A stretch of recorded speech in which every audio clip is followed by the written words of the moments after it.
സ്വാഗതം. ഇന്നത്തെ വചന വിചിന്തനം വിശുദ്ധ മർക്കോസ് എഴുതിയ സുവിശേഷം 1-ാം അധ്യായം 40 മുതൽ 45 വരെയുള്ള വചനങ്ങളാണ്. ഒരു കുഷ്ഠരോഗി അവൻ്റെ അടുത്തെത്തി മുട്ടുകുത്തി അവനോട് അപേക്ഷിച്ചു, അങ്ങേക്ക് മനസ്സുണ്ടെങ്കിൽ എന്നെ ശുദ്ധനാക്കാൻ കഴിയും. യേശുവിൻ്റെ മനസ്സ് തൊടാൻ കുഷ്ഠരോഗിക്ക് സാധിച്ചു. അതുമൂലം ഈശോയുടെ ഹൃദയത്തിൽ നിന്ന് സ്നേഹവും കരുണയും ദയയും അവനിലേക്ക് ഒഴുകി. യേശു പറഞ്ഞു, ഞാൻ മനസ്സാകുന്നു, നിനക്ക് ശുദ്ധി ഉണ്ടാകട്ടെ. തക്ഷണം അവൻ ശുദ്ധി പ്രാപിച്ചു. സ്നേഹമുള്ളവരെ, കുഷ്ഠരോഗിയായതിനാൽ സമൂഹം അവനെ ഒറ്റപ്പെടുത്തി കാണും, പ്രിയമുള്ളവർ കൈവിട്ട് കാണും.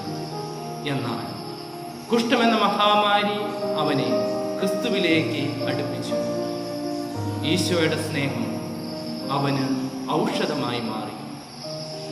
നമ്മുടെ ജീവിതത്തിൽ രോഗങ്ങൾ നമ്മെ പിടിച്ചു കുലുക്കിയേക്കാം. അവ നമ്മെ മാനസിക പിരിമുറുക്കത്തിലേക്ക് നയിച്ചേക്കാം. എന്നാൽ ഈ അവസ്ഥയിലെല്ലാം ക്രിസ്തുവിൻ്റെ സ്നേഹത്തിൻ്റെ ആർദ്രത മനസ്സിലാക്കാൻ, യേശുവിനോട് ഒട്ടിച്ചേർന്ന് നിൽക്കാൻ കുഷ്ഠരോഗി നമ്മെ ഓർമ്മിപ്പിക്കുന്നു.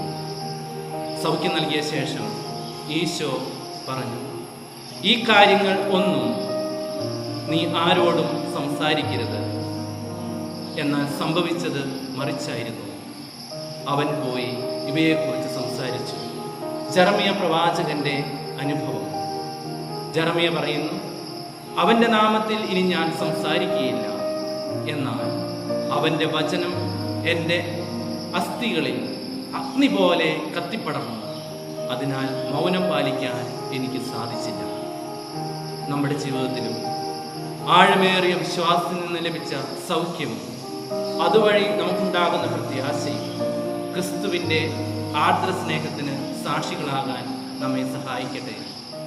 എല്ലാ അവസ്ഥയിലും ക്രിസ്തുവിനോടൊപ്പം ചേർന്ന് നിൽക്കാൻ, അവൻ്റെ സ്നേഹത്തിന് സാക്ഷികളാകാൻ ദൈവം നമ്മളെ ഉപകരണങ്ങളാക്കട്ടെ. ദൈവത്തിൻ്റെ സ്നേഹവും കരുണയും ദയയും ഈ ദിനം നമുക്ക് സമൃദ്ധമായി ഉണ്ടാകട്ടെ. നമ്മുടെ കർത്താവായ യേശു ക്രിസ്തുവിൻ്റെ കൃപയും പിതാവായ ദൈവത്തിൻ്റെ സ്നേഹം പരിശുദ്ധാത്മാവിൻ്റെ സംസർഗവും നിങ്ങളോടുകൂടെ ഉണ്ടായിരിക്കട്ടെ, ഇപ്പോഴും എപ്പോഴും എന്നേക്കും.